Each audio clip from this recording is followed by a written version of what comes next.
Welcome once again to Bean Alive on the Upper West Side. We're at Bean Restaurant. And I'm Robin Hackett, your host for this evening. And once again, joining me for this segment will be Joseph, Michael, and today we have a special guest, someone who has a burning question about being alive. And Allison is joining us today. Allison, welcome to the show. What would you like to talk about today? What's your burning question about being alive?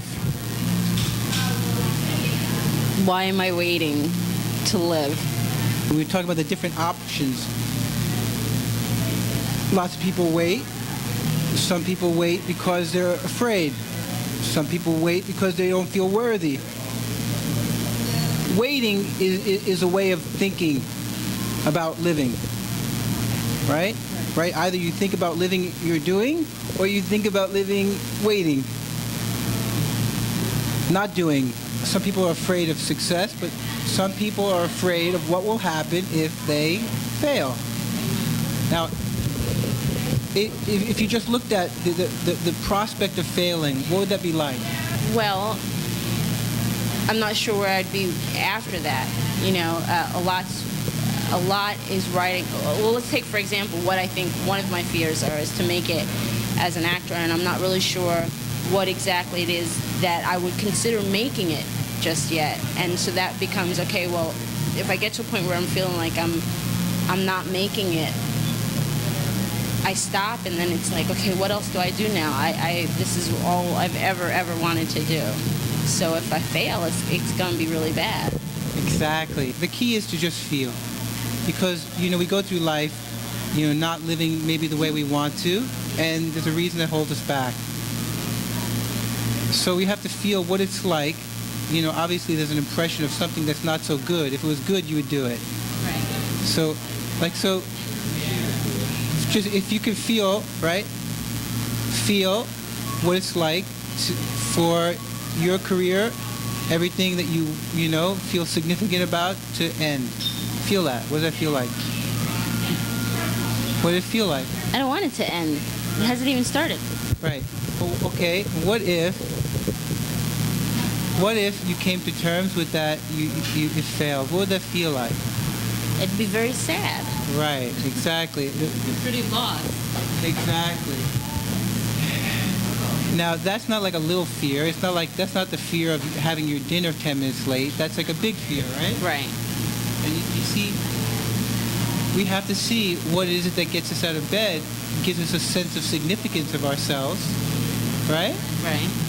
And we live on that. We live on that energy that we feel significant. I know I do. I'm sure, you know, everyone in the audience might feel it. You know, they feel that there's something significant that they're going to try to accomplish during the course of that day. Right. And if that was a rug and it was lifted out from under you, the implications are horrendous. So if you allow yourself to feel, and we don't ever want to even know that. See that You're saying to allow myself to feel the fear? right. Yeah, but then that could just leave you stifled and motionless. Let's get the assumptions out of the way.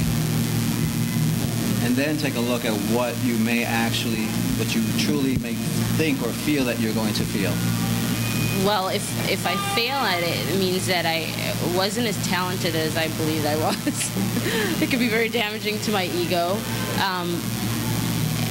And I desperately would need to do something else creative in my life. That's my creative outlet. And if that's gone, then I'll just be doing my day-to-day to make a living, and I can't live like that.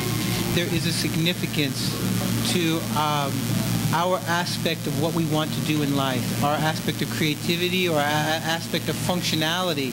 What is my function?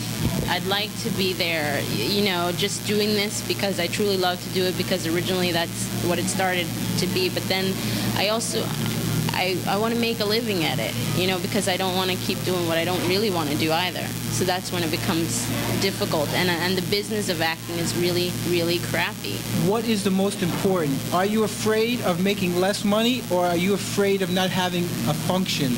What would you say that it would be? Well, just to let you know that other people go through the same thing, and I'm not suggesting that you give it up.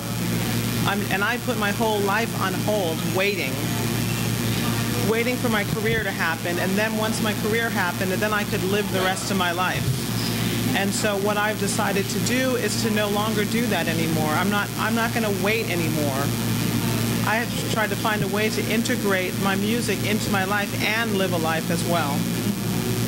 So, and I'm only just saying this to you because I know for me it was painful. I just like went, to the bottom, to the total bottom, and felt like if someone asked me, well, what do you do? I didn't know what I was going to say.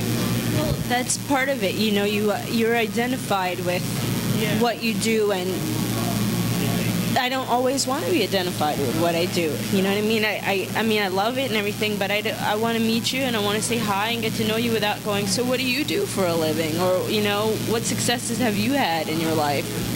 Would it be okay for you if someone asked you what you do for a living to say nothing?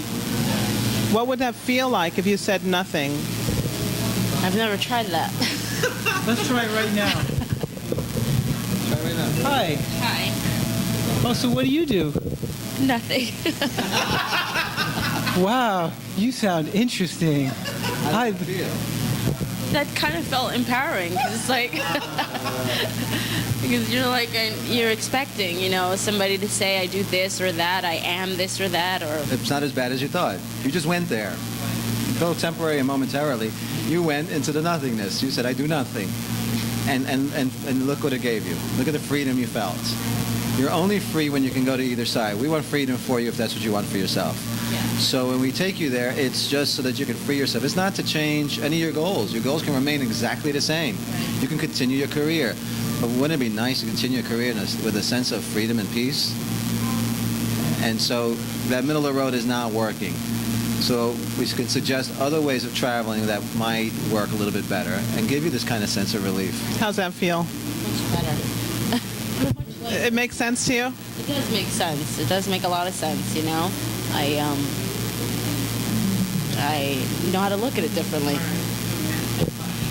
So, Allison, thank you very much for joining us on the show and sharing yourself. Thank you very much. And I'm Robin Hackett, once again for Being Alive, signing off, and we'll see you again. Thank you.